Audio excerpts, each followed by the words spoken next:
Have you ever felt so angry that you just wanted to punch something? Me too. And we all get a little angry from time to time.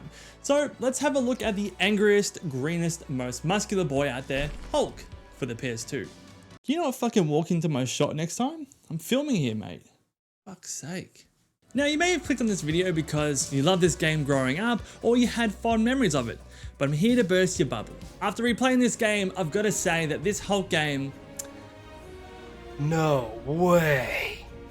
is not very He's really gonna say it. Incredible.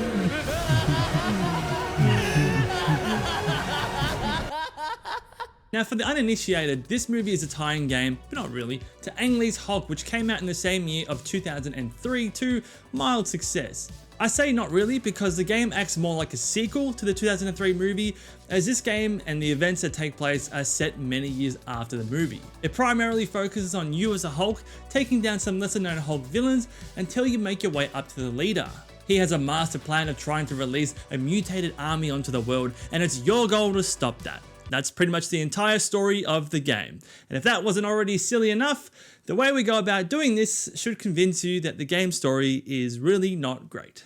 The game will see you go through a linear set of levels that will have you doing mostly the same thing. As the Hulk, you'll fight your way through waves of enemies and boss fights, and then there will be some stealth and infiltration missions set as Bruce Banner. Like most superhero things, there is a MacGuffin that the whole plot centers around, and in this game, it's called the Gamma Orb. This orb is what the leader will use to make his mutated army dream into a reality, but not on your watch. After making your way through countless soldiers and mutated dogs, you'll eventually confront the leader. He throws this Gamma Orb at the Hulk and it absorbs the power or essence of the Hulk, I guess. Hulk essence? Yuck. You get reduced back to Bruce and you're told that you're cured of the baggage that is the Hulk. Now this could have been a great callback to what we saw at the start of the game. At the beginning, Bruce is seen to be viewing the Hulk as an issue, as something to get rid of. Bruce finally got what he was hoping for by the end of this game. They could have really played into the dichotomy between Bruce and Hulk here, and how they both see each other as the issue and their struggle for control is completely unbalanced. However, in this moment of the leader executing his plans, having the Hulk around could have been seen as a necessary evil from Bruce's perspective. This isn't your power. It's my curse and I'm taking it back. Sounds pretty fucking cool, right? No, the game botched it. We should feel the impact of Bruce losing the Hulk. He got what he wanted, but at what cost? The Hulk was the only thing stopping the leader from achieving his goals, and now that he's gone, there's nothing standing in his way, right? Now I want you to guess how long it took between losing the Hulk's abilities to regaining them back again.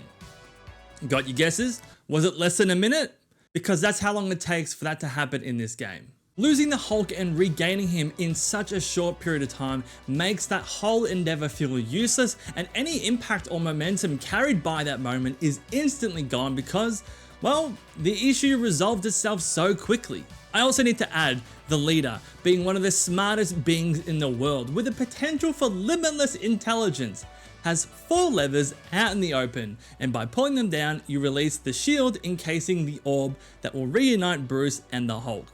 You pull them down and he attacks you from afar, misses quite a lot. For one of the smartest beings in the world that just lets you pull down levers to unlock the only way of stopping him, I mean, he deserves to die for this shit. So after a riveting boss fight as Bruce, where I totally felt threatened and like an underdog, and then a very mediocre last boss fight as the Hulk, you destroy the orb and the leader's dastardly plans along with it. You make it out by the skin of your teeth in a weird running sequence, and that's it. So that's the story. Let's now move into the combat.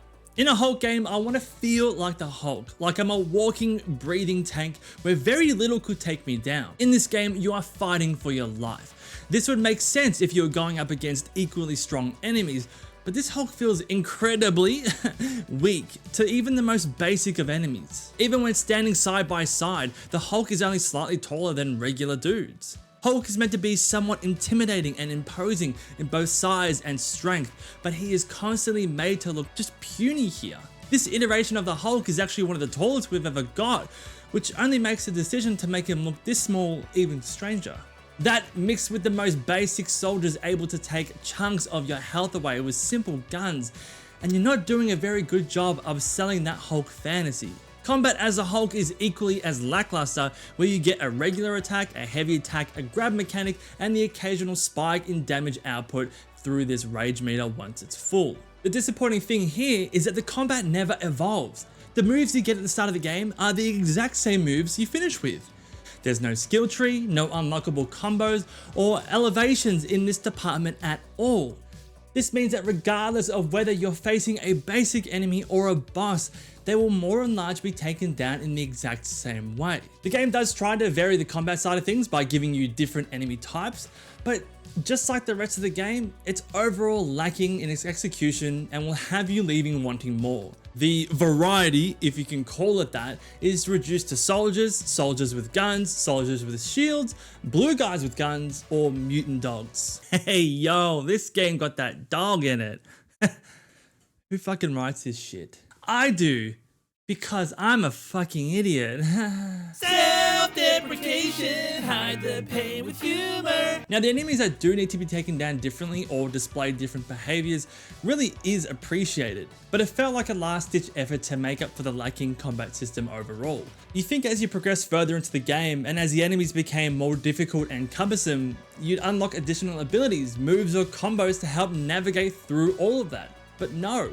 What you start off with at the beginning is what you finish with at the end of the game. What makes matters worse is that this game has a stagnant camera and will not let you control it.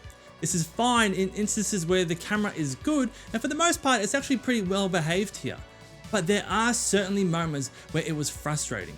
Picking up an item, looking to throw it only for me to step over some arbitrary line and trigger a camera angle shift certainly felt pretty shit, especially in a boss fight. Now, it might sound like I'm skipping over certain aspects of the game or I've glossed over chunks of the game, but unfortunately this is really all the game has to offer. It is only about 3 hours long and you go to certain areas, fight some soldiers, or hell, just run past them to get to the next checkpoint. The game really says, yeah mate, I don't actually give a fuck if you beat these guys or not, just piss off to the next bit, yeah? If the feeling I get from the game is that it doesn't care what I do or don't do, then why should I care about what I do in the game? So a lacking combat system, poor story, and limited enemy types, was there anything else in the game that I actually did like? Absolutely. I love the art style of the game where it sports a cel-shaded aesthetic, and I really think this lends itself to a great overall visual look and really plays into the whole I'm based on a comic book / movie kind of feel. It also means that its graphics hold up much better to today's standards, rather than those kind of games that tried to be ultrally and overly realistic 20 years ago that aged like milk left out in the sun. I also like that the game somewhat acknowledges that Bruce and Hulk are two separate entities and gave them both different levels that play into their own strengths.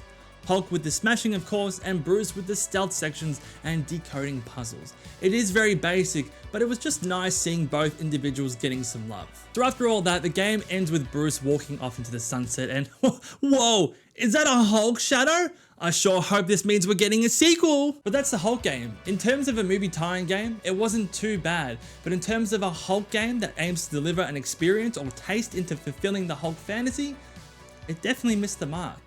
No, not you, Mark. I want to thank our guests for appearing in the video today. Their socials are in the description below. Go show them some love. And also thank you to the coffee supporters on screen now for your ongoing support. Dare I say, it's incredible, incredible Hulk.